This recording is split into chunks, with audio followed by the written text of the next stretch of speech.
अपने खत्म होने पर है। आज हम अपने डिफरेंशियल इक्वेशन को खत्म कर पाएंगे।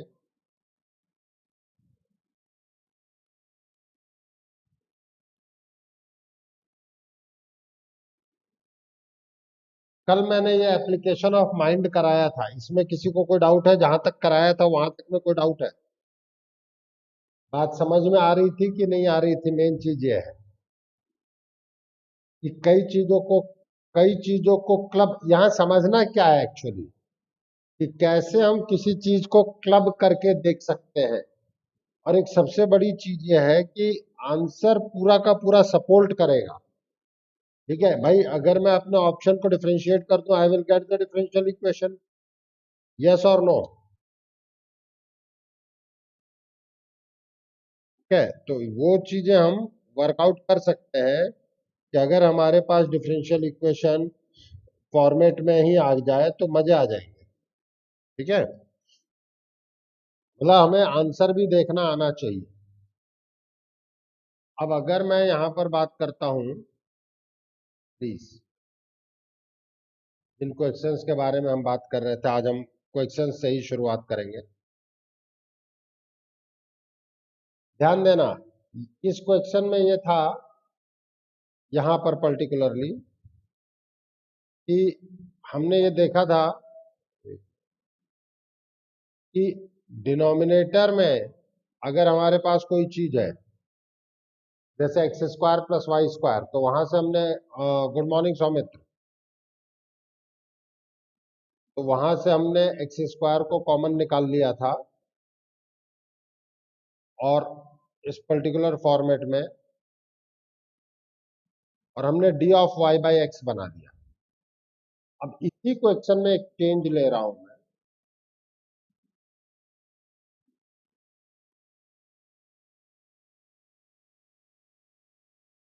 Solve x d x plus y d y is equals to x D Y minus Y D x upon under root of x square plus Y square.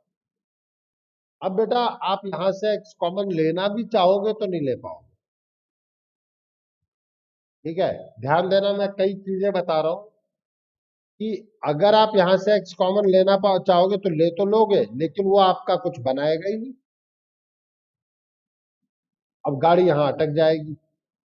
तो जो बच्चे इस चीज को इस डायरेक्शन में सोच पाएंगे कि भाई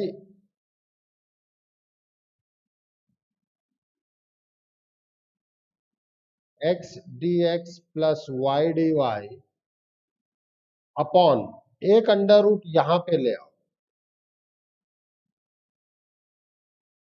तो इस जगह पे राइट हैंड साइड में हम अपना पूरा का पूरा फॉर्मेट बना पाएंगे, that is X square plus Y square. अब आप यहां पे देखोगे तो this can be written as 1/2 D of x square plus Y square upon under root of x square plus Y square. Now this can be rethink as X D Y minus Y D x upon X square common 1 plus Y by x का whole square.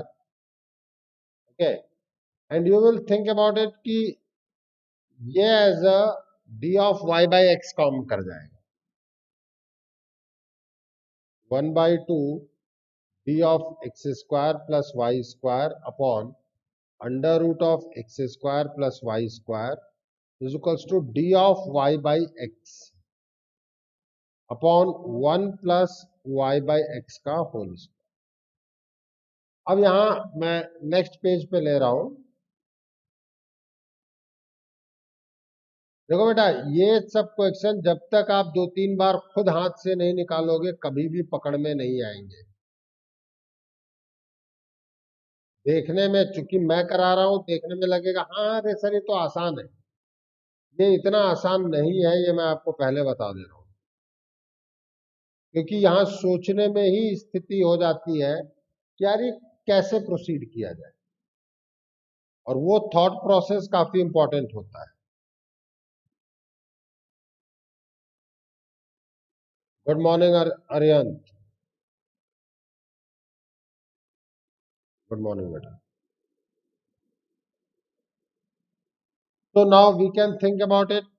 Let x square plus y square is equals to t. Here we can think about it. Let y by x is equals to u. Then d of x square plus y square is dt, and d of y by x is your du. So this is converted into 1 by 2 into dt by root t. Integration of du upon 1 plus u square. Yes or no? So this is root t is equals to tan inverse u plus c. कहीं कोई समस्या? अब under root of x square plus Y square is equals to tan inverse y by x. To be very frank, ये चीज समझ में आने में कि भाई इसको इस तरीके से प्रोसीड कर लेंगे, ये इट विल टेक टाइम। ठीक है, जो चीज टाइम के साथ आएगी उसको टाइम देना ही पड़ेगा बेटा आपको। अगर इसी क्वेश्चन में हमने क्यों कहा कि ये प्योर एप्लीकेशन ऑफ माइंड है कि क्वेश्चन पूछा क्या गया है, एक स्लाइड चेंज कर दिया जाए, x dx plus y dy, you can say solve, is equals to x dy minus y dx upon x under root of x square plus Y square. तो आप ध्यान दीजिए बेटा कि यहां पर अगर आप चाहेंगे तो x dx plus y dy ले लिया हमने। अब अगर मैं यहां पे x कॉमन निकालता हूं तो ये मुझे एक्स स्क्वायर बना देगा under root of 1 plus Y by x का होल स्क्वायर। अब आप देखें, ये बना है x dx, बस एक x एक्स्ट्रा है, लेकिन उस एक x के एक्स्ट्रा होते ही तो सब कुछ बदल गया।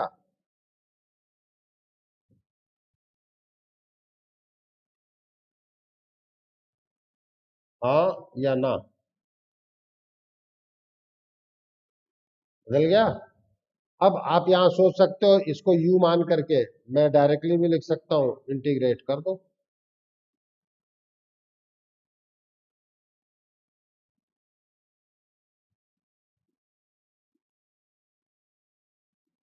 इसलिए इस चीज को हमेशा ध्यान रखें कि ठीक है, ये कभी कभी पूछा जाने वाला फॉर्मेट है, बट अगर हम ऑप्शन से नजर डालेंगे तो देखो, ऑप्शन से नजर अगर तुम देखोगे तो तुम्हें ऑप्शन में कहीं ना कहीं y बाई एक्स एक साथ दिखेगा। अगर y बाई एक्स एक साथ दिखता है का मतलब y बाई एक्स बना है। हाँ या ना?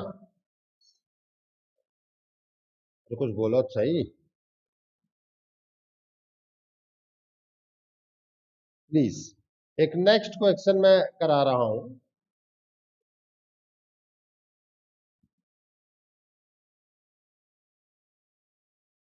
Evaluate twice x cos y plus Y square cos x dx plus 2y sine x minus x square sine y dy is equals to 0।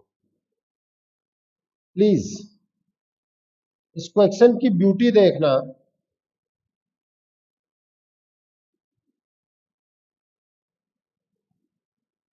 ये 2x एक्स स्क्वायर को डिफरेंशिएट करके ही आया होगा।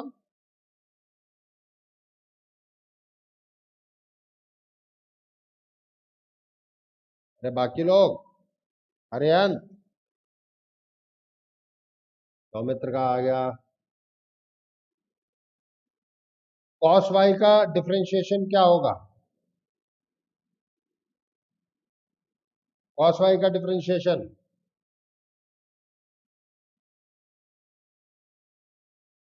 बिल्कुल, तो minus x square sine y d y एक तरफ ले लो, ये रहा।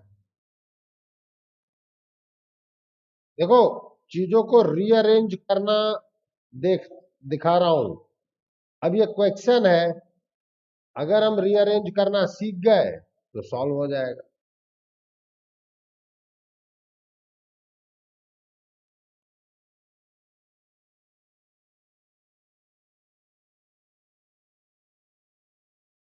Now this can be rewritten as d of x square cos y plus d of y square sine x is equals to 0। जब हम इसे इंटीग्रेट करेंगे you will get x square cos y plus y square sin x is equals to,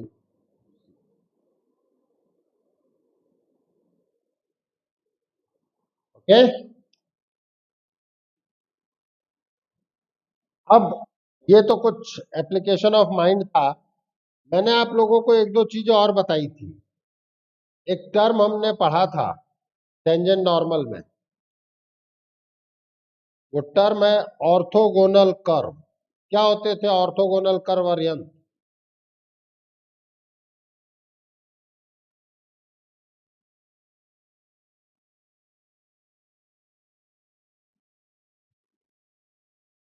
अर्यंत orthogonal curves क्या होते थे? NA1, बिल्कुल सही, बिल्कुल सही। उसके लिए क्या होना चाहिए? कर्व्स के बीच का एंगल क्या होता है बेसिकली अरियंत? कर्व के बीच के एंगल को आप किसके बीच का एंगल मानते हैं?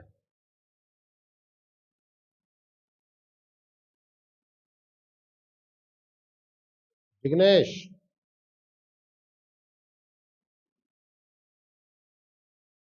विघ्नेश,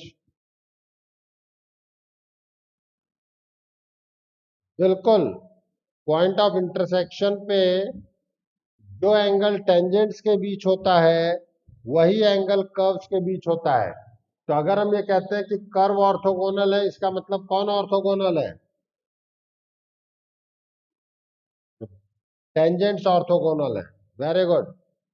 और टेंजेंट अगर ऑर्थोगोनल है तो उनके बीच का 90 डिग्री के लिए क्या कंडीशन होती है? बताओ तो सही दिव्यांश, दिव्यांश। टेंजेंट्स के बीच 90 डिग्री हो उसके लिए कंडीशन क्या होती है?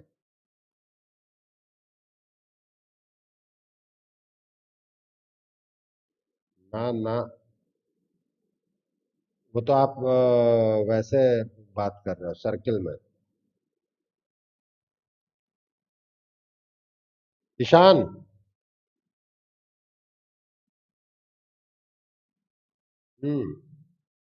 देख लो।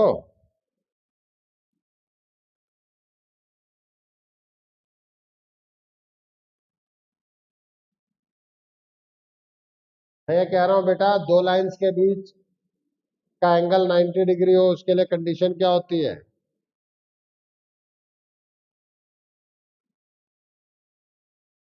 Radhika,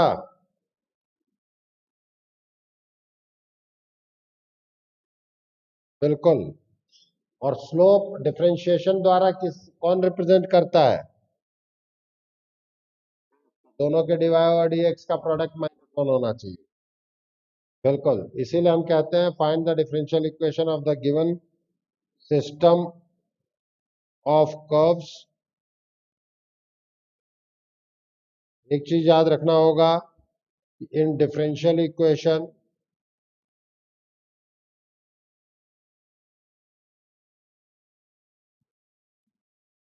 there is no unknown constant.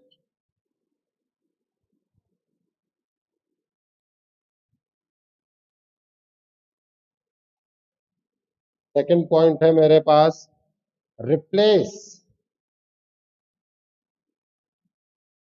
इस चीज को समझना, dy over dx by minus d x over d y, क्योंकि सौमित्र जब मैं इन दोनों को मल्टीप्लाई करूंगा तो मुझे -1 मिल जाएगा, और ऑर्थोगोनल कर्व के लिए m1 m2 क्या होना चाहिए, इसीलिए हम कहते हैं replace dy over dx by minus dx over dy in the differential equation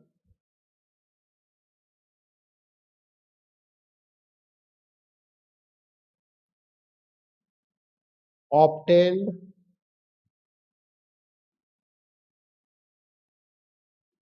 in equation 1, या स्टेप 1 कर ले, स्टेप 1, इक्वेशन 1 नहीं कहना चाहिए। थर्ड, सॉल्व द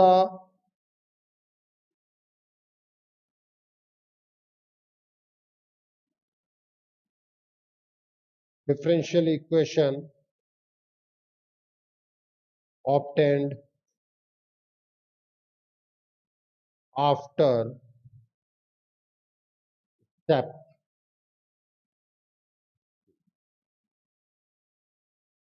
ठीक है, it will give the system of curve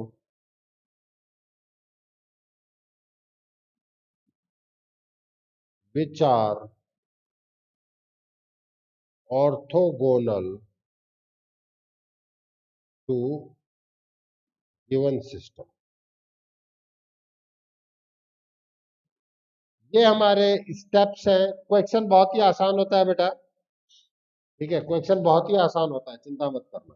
देखो, हमसे ये कहा जाता है, मतलब ये सब बहुत इजी क्वेश्चंस काउंट होते हैं, जैसे बस पता होना चाहिए कि हमारा करना क्या है। Find the orthogonal trajectory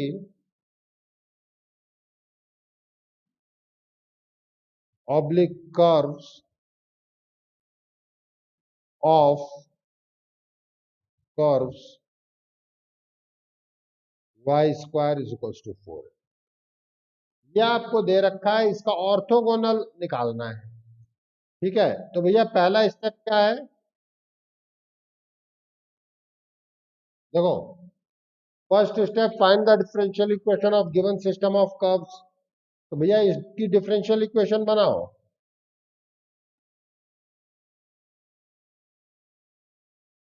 2y dy over dx is equals to 4a। बस अब इतना याद रखना, इसीलिए मैंने लिखवाया है कि आपको गिवन सिस्टम में अननोन कांस्टेंट को एलिमिनेट करना होगा। यही बताया था फॉर्मेशन ऑफ डिफरेंशियल इक्वेशन में, हाँ या ना बोलो फटाफट। तो dy over dx is nothing but y by 2x। ये रहा मेरा फर्स्ट स्टेप। फर्स्ट स्टेप के बाद क्या करना है सौमित्र, dy over dx को रिप्लेस करना है किससे, माइनस dx ओवर। बस अब देखो हमारा सौमित्र चैंपियन बन गया। ये हो गया minus dx over dy। Soumitra champion है, बस इसका एहसास सौमित्र को खुद को होना चाहिए।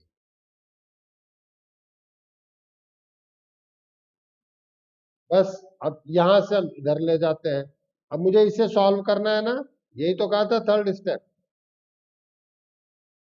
क्या कहा था, solve the differential equation obtain by step 2। तो लो आ जाओ, y dy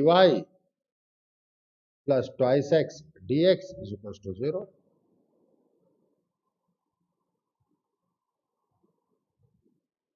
बाई 2 मान लेते हैं यार। तो ये इक्वेशन आ गई इलिप्स की, अगर c पॉजिटिव है तो, नेगेटिव होगा तो कुछ होगा ही नहीं। ओके, ये है ऑर्थोगोनल ट्रेजेक्टरी निकालने का तरीका।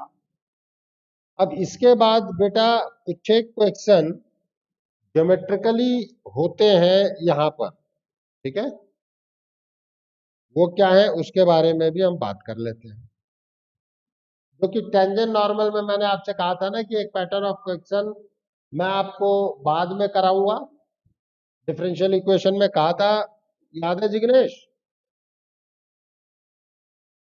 एक तो ये ऑर्थोगोनल वाला हो गया, भाई ये टेंजेंट नॉर्मल से ही तो है कहीं ना कहीं, ठीक है। और दूसरा पैटर्न ये मैं करा रहा हूं,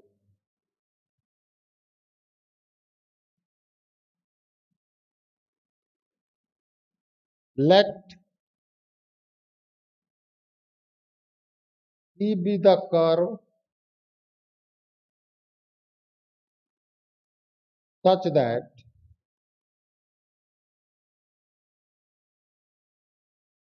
normal at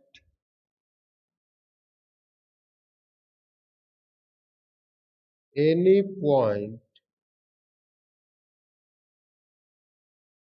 P on it meets x-axis and y-axis at capital A and capital B respectively.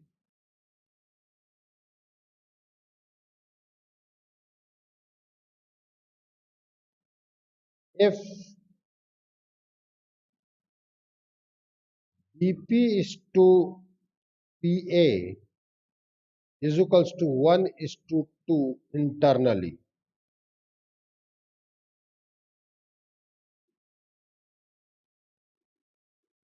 and curve passes through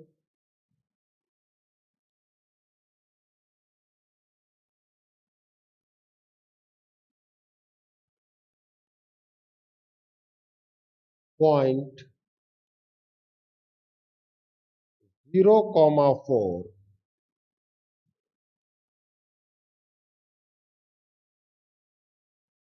question को तसल्ली से पढ़ना। अभी अब देखो ये चीज केवल वही नहीं है, ये चीज बेटा स्ट्रेट लाइन से जुड़ती है, इसीलिए मैंने आप लोगों को कहा है कि स्ट्रेट लाइन पढ़ें। देन फाइंड द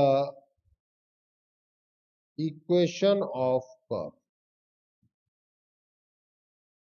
प्लीज समझने की कोशिश करना, एक एक चीज को दोबारा पढ़ो ताकि मैं जब ज्योमेट्रिकली बताऊं तो आपको समझ में आए कि मैं क्वेश्चन क्या कह रहा है। एक कर्व है, C be the curve such that normal at any point P on it meets the x-axis and y-axis at capital A and capital B। तो भाई देखो, सबसे पहली चीज तो आप ये समझो कि ये कोई कर्व है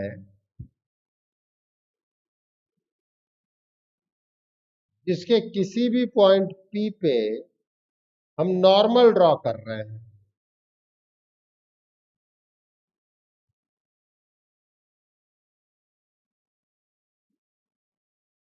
ओके। और ये जो नॉर्मल है ये एक्स एक्सिस को कैपिटल ए और वाई एक्सिस को कैपिटल बी पे मिल रहा है। दिख रहा है कि नहीं दिख रहा है, बोलो। यहां तक की क्वेश्चन दिखाई दी? सार्थक, दिव्यांश, राधिका, विघ्नेश, ईशान,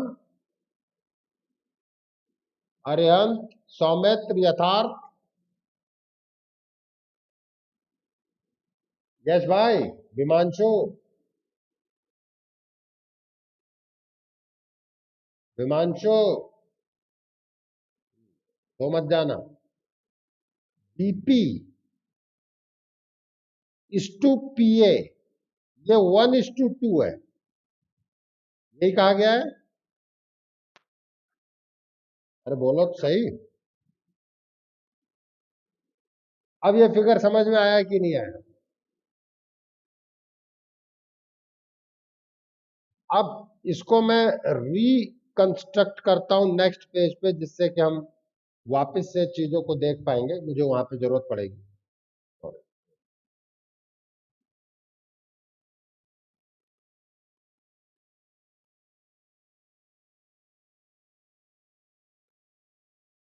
अब ये बताओ राधिका, आपने पूरी 12th की तैयारी कर ली है, क्या इस तरीके का कुछ भी आपने किया था?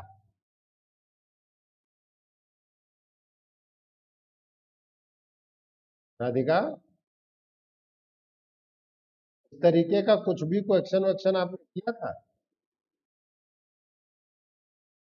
ये बहुत नॉर्मल लेवल है। दिक्कत यह है कि 12th का लेवल उतना नहीं रह गया।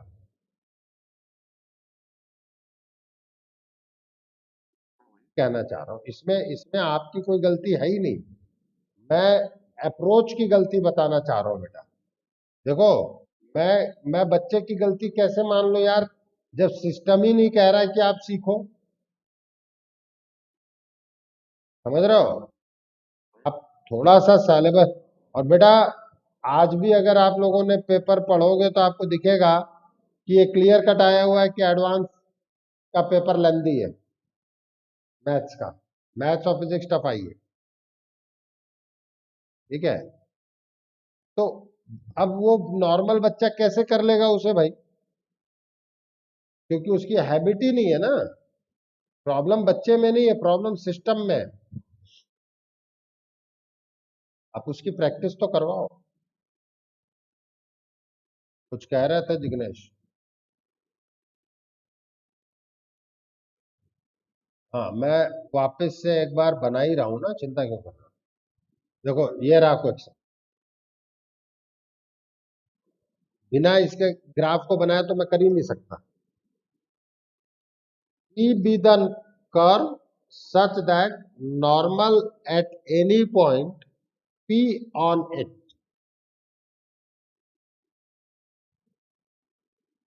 meets x-axis and y-axis at capital A and capital B respectively.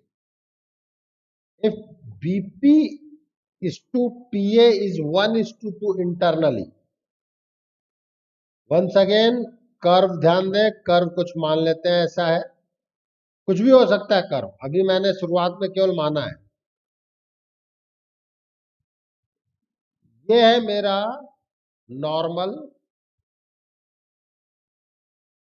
जो कि ए और बी पे मिल रहा है, ये 1:2 में डिवाइड कर रहा है। अब इस कर्व की इक्वेशन पे ये मैं पी पॉइंट मान लू which is x comma y, क्योंकि टेंजेंट एट एनी पॉइंट वो बात कर रहे हैं मुझसे। और कोऑर्डिनेट एक्सिस को स्मॉल एक्स स्मॉल वाई मानने की बजाय मैं कैपिटल एक्स कैपिटल वाई मान लू, जिससे कि मैं पॉइंट और कोऑर्डिनेट में डिफर करूं। What about the equation of normal? Normal की इक्वेशन क्या होती है? Equation of normal at P x comma y, this is y minus y1, मतलब small y, is equals to -1 upon dy over dx capital X minus small x। यही आएगी सौमित्र भाई। ए के लिए, ए के कोऑर्डिनेट के लिए क्या करते थे सौमित्र?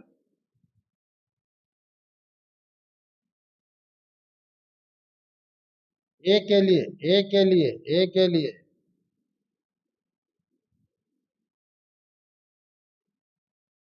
बिल्कुल, for coordinate of capital A put capital Y is equals to 0, क्योंकि कोऑर्डिनेट जो है y कैपिटल Y को लिया है मैंने इन इक्वेशन 1। तो रख दो भाई, कैपिटल Y को 0 करो, क्या आएगा देखो। Capital X is your x plus y d y over d x. तो कैपिटल ए के कोऑर्डिनेट आ गए x plus y d y over d x comma 0। Yes or no? ठीक है? Similarly for coordinate of B, put capital X is equals to 0 in equation 1. Capital X को 0 करो, you will get capital y as a y plus x dx over dy? Yes or no?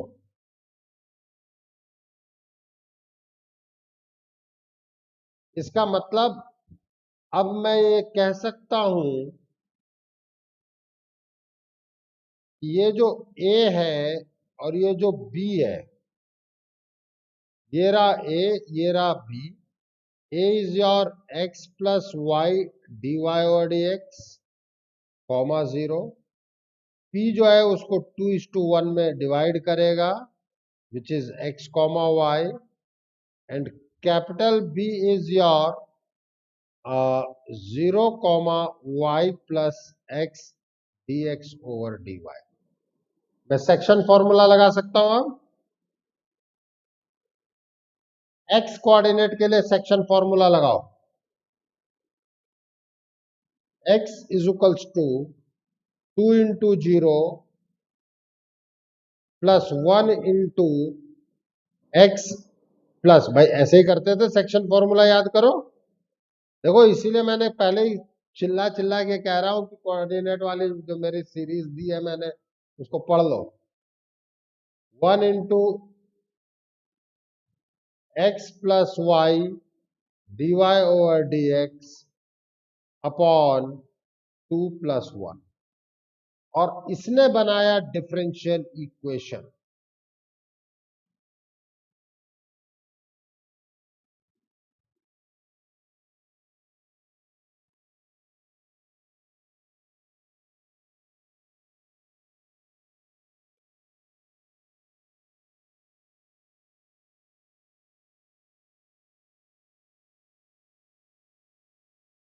passes through point 0,4, तो ये satisfy कराओ. T की कितनी value आ गई? 8 minus 8, तो x 2x square minus y square is minus 16. This is the equation of curve. मैं repeat कर रहा हूं चीजों को, ध्यान देना. बहुत ही आसान है, बशर्ते मेथड पता हो. क्वेश्चन पढ़ो. अरियंत, एक बार क्वेश्चन को प्यार मोहब्बत से रीड आउट करो तेज.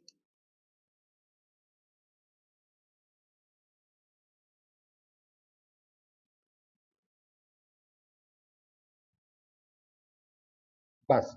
सबसे पहले देखो, रुको रुको, सबसे पहले यहीं तक रुक जाना चाहिए, उसका एनालिसिस करना चाहिए. पढ़ने का तरीका समझो पहले. टी कर्व है जिसके किसी भी पॉइंट पे नॉर्मल की बात की जा रही है. अब तुम फिगर देखो मैंने क्या बनाया. सी, उसके किसी भी पॉइंट पर नॉर्मल की बात की गई, और उस नॉर्मल ने कहां कहां कट किया? कैपिटल ए और कैपिटल बी पर. अरे बात समझ में आ रही है नहीं आ रही? और बीपी इज टू पीए दिया गया है, तो पहले मैंने उसे फिगर पे मार्क किया. अब मेरा एम क्या होगा कि किसी भी तरीके से मैं कैपिटल ए और कैपिटल बी के कोऑर्डिनेट निकाल रहा हूं. हाँ या ना? कैपिटल ए और कैपिटल बी के कोऑर्डिनेट निकाल रहा हूं. और अगर मैं कैपिटल ए और कैपिटल बी के कोऑर्डिनेट निकाल लाता हूं, तो मैं सेक्शन फॉर्मूला लगा लूंगा. ये रहा. कैपिटल ए और कैपिटल बी के कोऑर्डिनेट निकालने हमने टेंजेंट नॉर्मल में भी सीख लिया है. सीखा था ना दिव्यांश? उसके बाद सेक्शन फॉर्मूला, सेक्शन फॉर्मूला से फिर कर्व पास जिससे कर रहा है 0,4 से पास करा दिया. देखो अगर प्रोसीजरल हमें पता है तो काम हो जाएगा, और अगर हमें प्रोसीजरल चीजें नहीं पता है तो काम नहीं होगा. मेरी बात समझ में आई कि नहीं आई? बोलो. हाँ, ये हाइपरबोला है. ठीक है. अब एक क्वेश्चन जैसा आप फिजिक्स में करते रहे हैं, मैथ से ज्यादा आपने इस तरीके का क्वेश्चन फिजिक्स में किया है.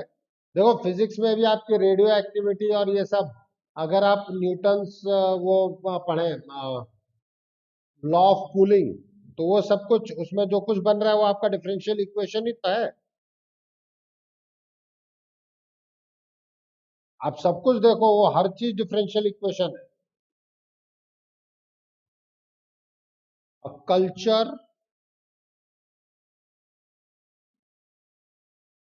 initially has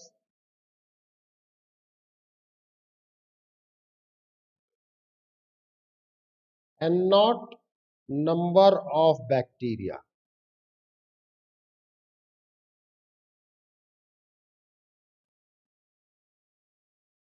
At t is equals to 1 hour,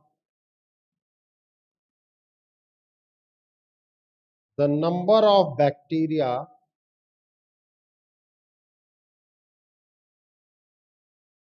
is measured to be p by 2 n naught. If rate of growth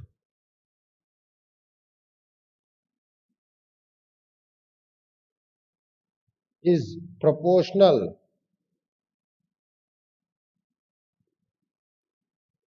to number of bacteria present. Number of bacteria present.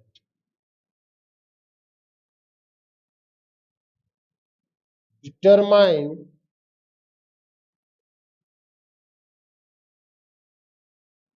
the time necessary for number of bacteria to triple. Please तसल्ली से कुछ चीजों को पढ़ो। देखो, हड़बड़ी यहां मैं मचा ही नहीं सकता, क्योंकि क्वेश्चन लेंदी है, भले ही कितना ही इजी क्यों ना हो।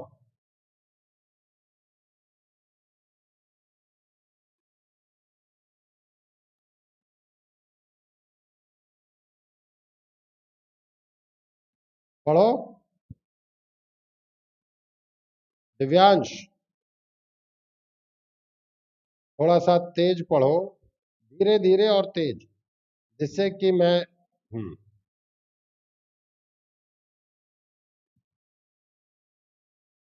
वो नहीं, has an not number of bacteria, ये एक मिनट, नो नहीं दिखना चाहिए ना,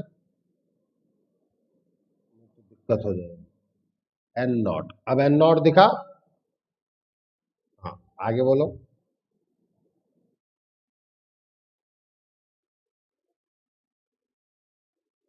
हम्म,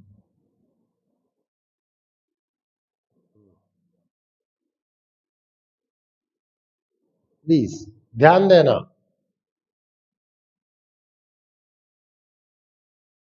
हम सॉल्यूशन पे बात करते हैं।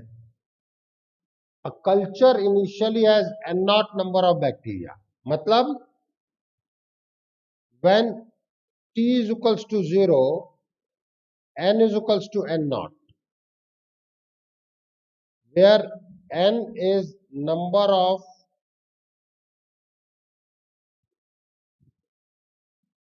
bacteria present at any time. तो 0 पे n क्या है? n नॉट, और t इज इक्वल्स टू 1 पे n क्या है? p by 2 n not. देखो, अब मुझे ज्ञात कर, मतलब मुझे फाइंड आउट करना है वो time when your n is 3 times of n naught. Yes or no? And growth is proportional to number of bacteria present. पढ़ो, देखो प्रोपोर्शनैलिटी कांस्टेंट के साथ हम लोग वर्क कर रहे हैं। अरे पढ़ो ना यारो।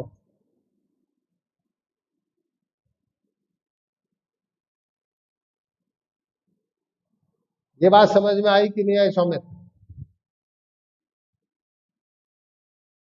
तसल्ली से पढ़ ले बेटा क्वेश्चन, क्वेश्चन बहुत आसान होता है, बशर्ते हम लोग इसको तसल्ली से पढ़े। सौमित्र बेटा तसल्ली से पढ़, जो इंफॉर्मेशन ऊपर है वही मैंने नीचे लिखी है कि नहीं लिखी है बता।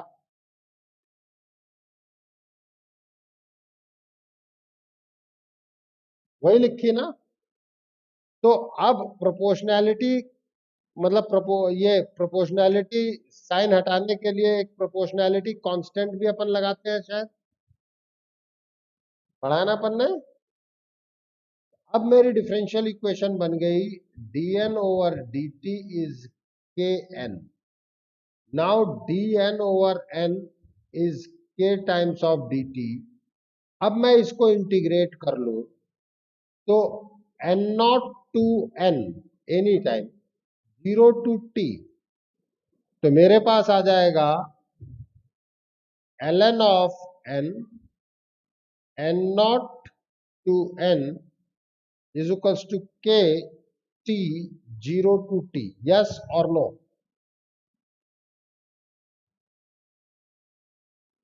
ln of n minus ln of n naught is equals to k t minus 0.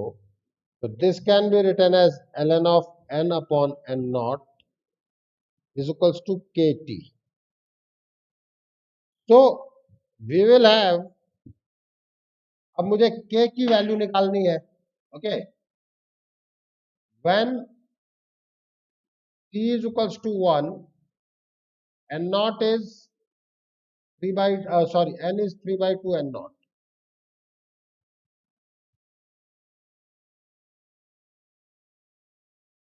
N is 3 by 2 n naught, means ln of 3 by 2 n naught upon n naught is equals to k, और k is ln of 3 by 2, हाँ या ना? अब मुझे चाहिए when n is equals to 3 n naught, t is equals to what? यही तो चाहिए, means ln of 3 n naught upon n naught is equals to kt, ये और ये कैंसिल हो गए, तो t is ln 3 upon k, and this k is nothing but ln of 3 by 2. Log की प्रॉपर्टी, वैसे तो यही आंसर दिया जाता है, लॉग की प्रॉपर्टी से आप समझ सकते हो बेस, अरे यार मैंने गलती कर दी, ln 3 आएगा ना।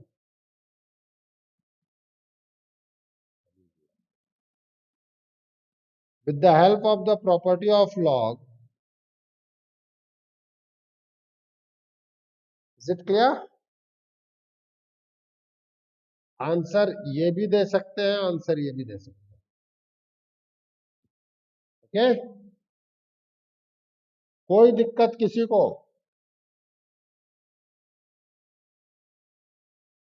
एक चीज मैं आपको बता देता हूं, मैं आपको एक दो चीजें बता देता हूं कि हम लोगों ने लगभग काम खत्म कर लिया है, अगले थोड़े ही समय में ये चीज खत्म हो जाएगी पूरी, ठीक है। मतलब जो मैं चाहता था कि भाई सितंबर में ये डिफरेंशियल इक्वेशन आ जाए, ऑल्दो अगर आप थोड़ा सा और साथ देते तो अपन कुछ और भी कर सकते थे, बट आपने अच्छा साथ दिया, मैं उसको अप्रिशिएट ही करूंगा, ठीक है। देखो बेटा, जो हमारी हार्डवर्क है ना, there is no substitute to the hard work, एक चीज याद रखो।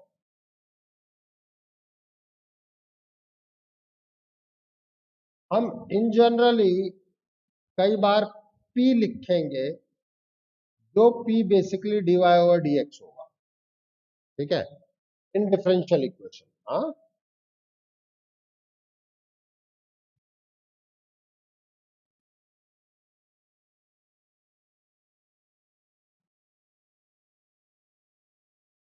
अब कई बार हमारे सामने कुछ इस तरीके के क्वेश्चंस आते हैं, please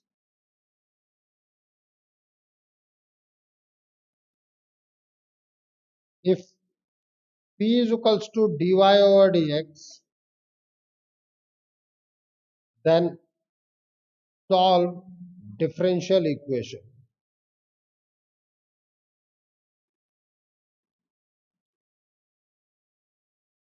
p square minus 5p plus 6। अगर बच्चा ये ध्यान ना दे तो बच्चा कहेगा डिफरेंशियल इक्वेशन तो है ही नहीं। कहेगा कि नहीं कहेगा बोलो? तो क्वाड्रेटिक नजर आएगी। ठीक है। अब Jignesh, what about the order? Degree तो 2 है, इसकी ऑर्डर कितनी?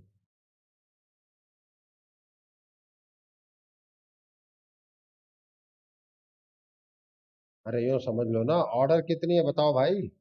राधिका, बिल्कुल। तो इसके सॉल्यूशन में कितने कांस्टेंट होंगे? 1। बस यही याद रखना, क्योंकि जल्दीबाजी में आप यहां 2 कर सकते हो और पहला ऑप्शन 2 वाला ही मौजूद होगा।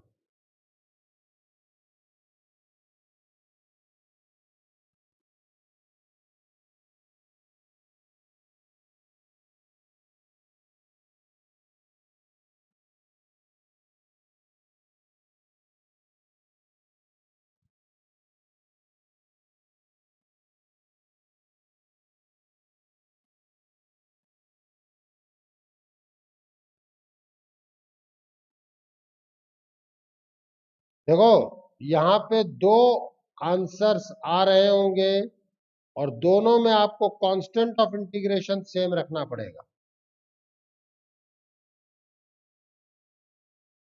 तो मेरी बात समझ में आई कि नहीं आई?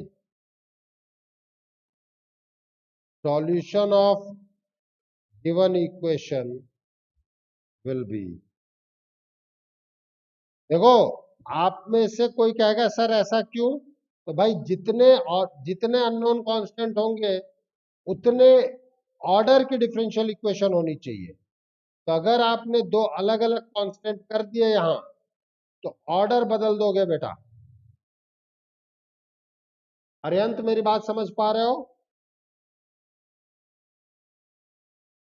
कि जितना ऑर्डर दिया जाए उतने ही ऑर्डर की डिफरेंशियल इक्वेशन में आपको उसके सॉल्यूशन में उतने ही अननोन कांस्टेंट लाने पड़ेंगे, ये याद रखना। ठीक है, उसे ज्यादा मत कर देना। And the next one is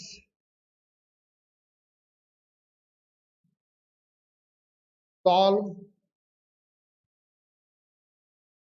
देखो, हमने ये चीज पढ़ी हुई है कि y2 is nothing but d2y over dx2, yn is nothing but dny over dxn। पढ़ा था ना हमने? अब कोई मुझसे कहे solve y2 is equals to x plus sine x, बहुत ही आसान है। This can be written as dy y1 over dx is equals to x plus sin x, means dy1 is equals to x plus sin x into dx। कर दो भैया integrate. और y1 is x square by 2 minus cos x plus c1। हाँ या ना? और y is x cube by 6, फिर से इंटीग्रेट किया, मतलब आप यहां से ये ले सकते हो।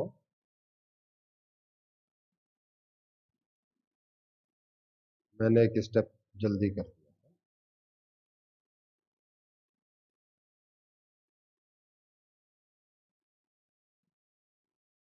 अरे स्टेप समझ में आ रहा है कि नहीं आ रहा है?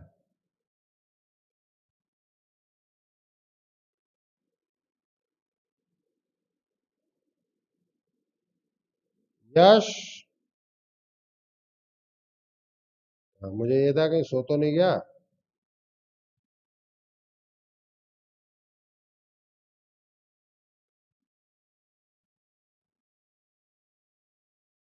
समझ में आया कि नहीं आया बोलो? वो दो बार इंटीग्रेट करना है। कुछ कभी कभी इस तरीके से भी हमसे पूछा जा सकता है,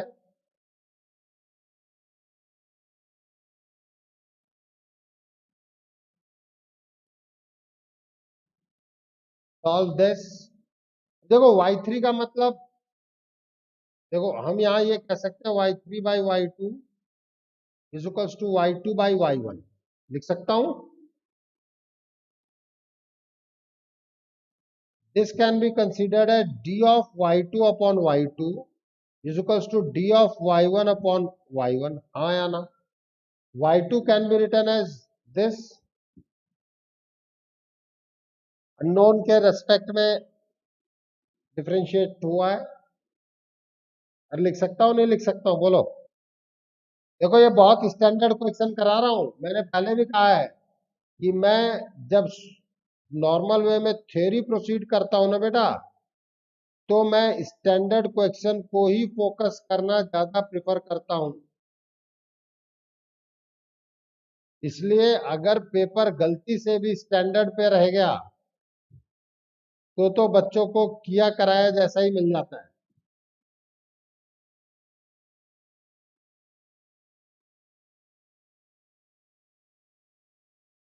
प्रॉब्लम क्या होती है पता है? कि कई बार आप रिदम वहां पे नहीं बन पाता है।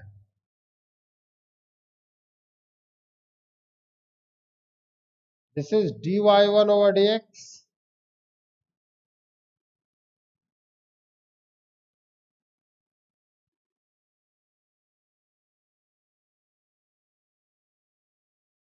This is your ln y1 is equals to cx plus lambda. Your y1 is equals to e raised to power cx plus lambda.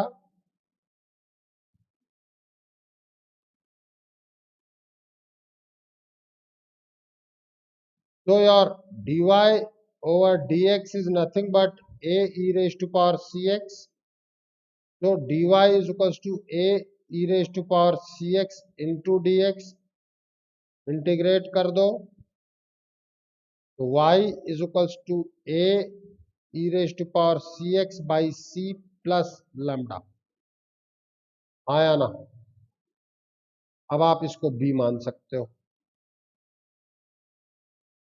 अब ये थोड़ा पेशेंस का क्वेश्चन है, डिफिकल्ट नहीं कह सकते हैं, पेशेंस के लिए बात करेंगे। बात समझ में आई कि नहीं आई ये बोलो?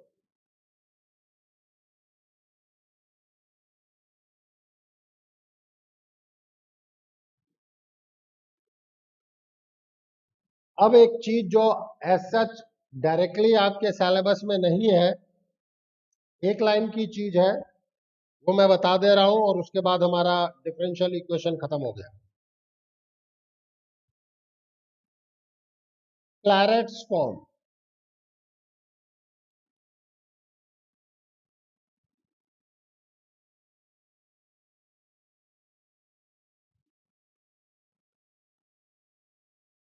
वही है p जो है वो मेरा है dy ओवर dx। तो ये होता है कि सॉल्यूशन ऑफ, कभी आए प्रूफ का कोई मतलब नहीं है आपके लिए, solution of differential equation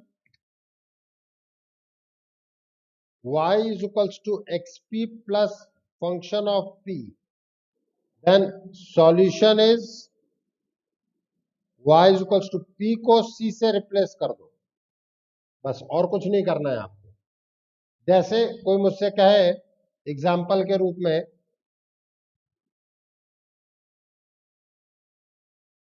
find y, या फाइंड की बजाय सॉल्व को ज्यादा बढ़िया है।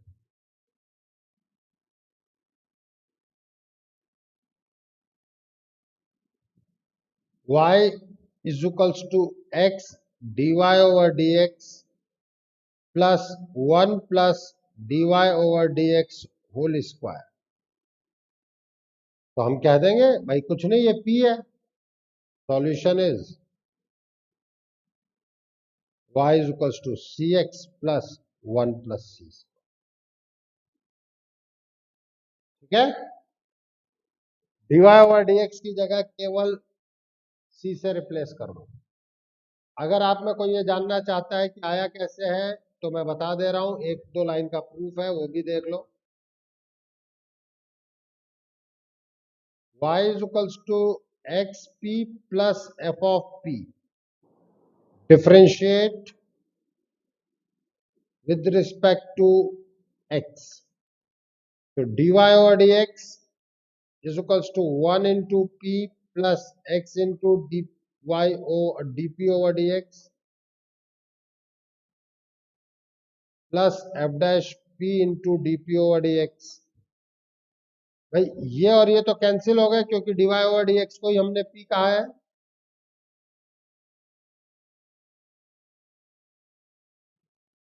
फिर क्या बचा, dp over dx हम कॉमन ले लेंगे, x plus f dash p is equals to 0। यहां से मेरे पास एक केस आ जाता है dp over dx 0। ये भी पॉसिबल है बट ये यहां से देता है सिंगुलर सॉल्यूशन। अब जब यही सिलेबस में नहीं है तो सिंगुलर सॉल्यूशन क्या सिलेबस में होगा। तो p की वैल्यू c आ गई, दैट्स व्हाई और solution is y is equals to cx plus f of c। ठीक है, that's all about your differential equation. जहां तक मुझे याद है मैंने आपको डिफरेंशियल इक्वेशन की भी शीट भेज दी है।